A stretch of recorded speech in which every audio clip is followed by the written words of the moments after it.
gambling goose cast. It's the gambling goose cast. It's the gambling goose cast. It's the gambling goose cast. If you're a sports fan and wanna bet, this is the right place. Just write your picks on the internet, and I'll put them all together in one parlay. Put it in the books, yeah. Welcome to episode 74 of the Gambling Goosecast, brought to you by the Hangover Network. Go to the website, hangover.network. Check out the blogs, check out the new podcasts, check it all out. Today's episode is just going to be for the combat sports picks I have for Saturday, May 18th. UFC Fight Night 152 and Deontay Wilder versus Dominic Breazeale. I think that's how I'm saying his name. Currently, the PGA Championship is still going on, and our picks aren't doing so well. I'll give you a little, recap of day 1 and 2. Our pick, Xander Schauffele, is 19th. Tony Finau is 57th. Sergio Garcia, Bubba Watson, Bryson DeChambeau, and Jorge Campillo all got cut. So we need at least, I don't know, I hope both of them make the top 10. Not looking good right now. Oh boy. But before all that, just like last episode, our parlay record is 6-106, and we're down $1,497.05. And our single bet record is 146, 163, and 7, and we are up $947.73.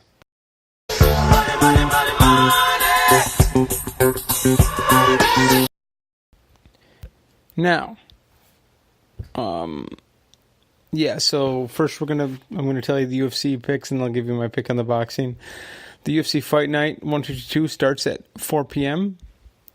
for the prelims and 7 p.m. for the main card. So now, let's get to the picks.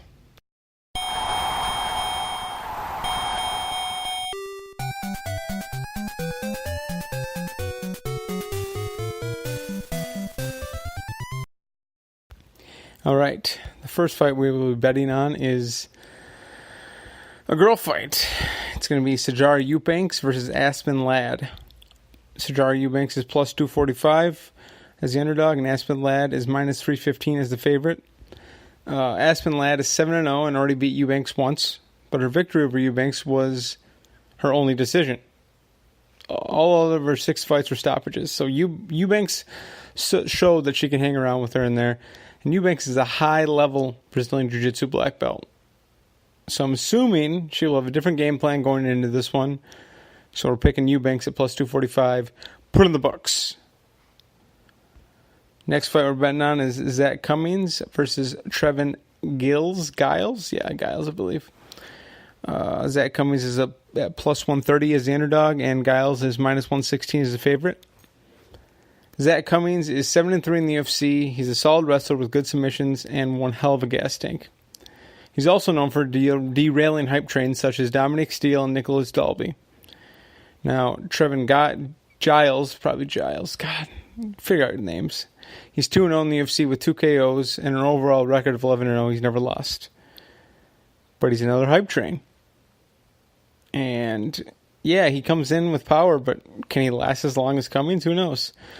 So I think that Cummings will derail this hype train and put in the books. Zach Cummings plus 130. The next fight is Antonio Carlos Jr.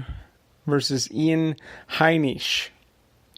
Carlos Jr. is the favorite at minus 175, and Ian is plus 145. Antonio Carlos Jr., a.k.a. Shoeface, great nickname, by the way, is an absolute beast on the ground with a record of 7-2 and his last 3 wins by submission. Ian Heinisch is the opposite. He wants to keep the fight standing and put pressure on the other guy because he does not get tired. He has 1 win in the UFC, but has never faced anyone like Shoeface. So I think it's going to be too much for him. Because if this fight goes to the ground, it's going to be a long devastating fight for Heinisch. I mean, he's just going to be on his back the entire time and will probably get submitted.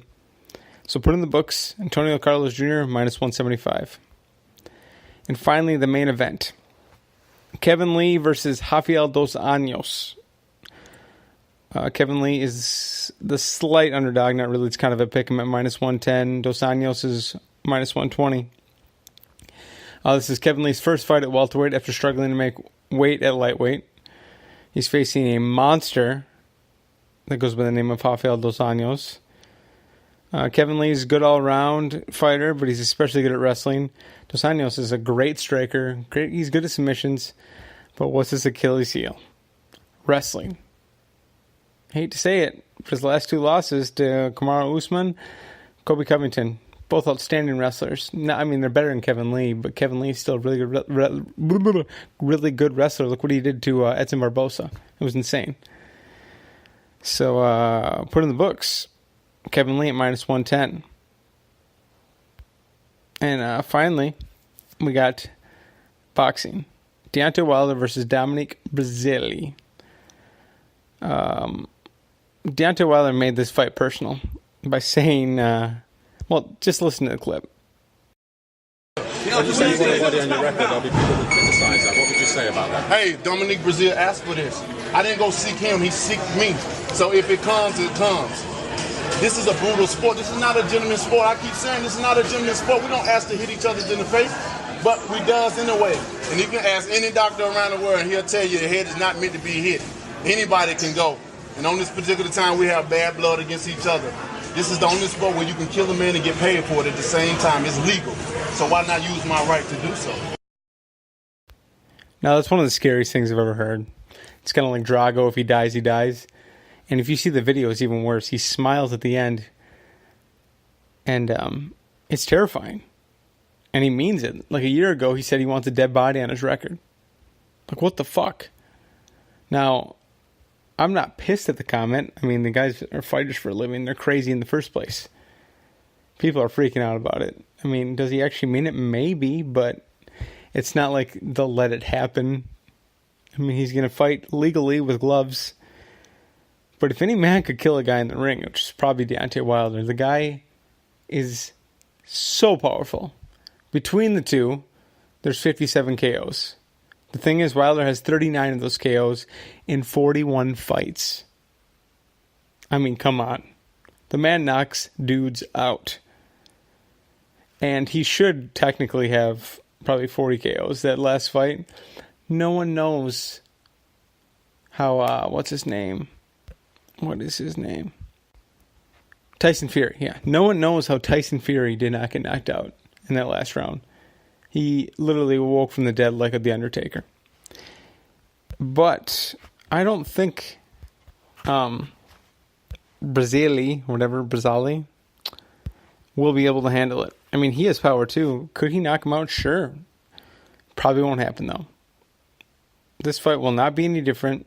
It's going to be another knockout for Deontay Wilder, and then hopefully they make the Anthony Joshua fight. That's all I'm hoping. So put in the books, Deontay Wilder by KO minus 275, which the odds are not the best, but it's pretty much a guarantee. The guy doesn't go to decision. You win like 100, you bet 100 to win, 36-36, but it's free money. So there you have it. That's it for the picks. Go check out my blog that I posted today on hangover.network. It has the main picks, but I also have 2 NBA picks on there. Check it out.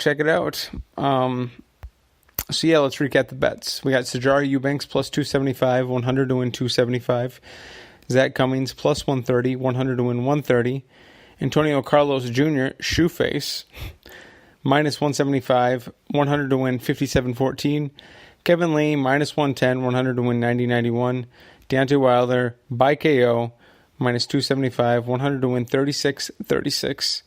Parlayed it all together, 25 to win 786-53.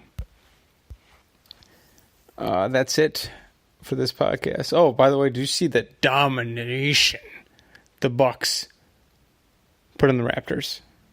They cannot be stopped. Bring on the fucking Warriors. We are not scared. Fear the deer.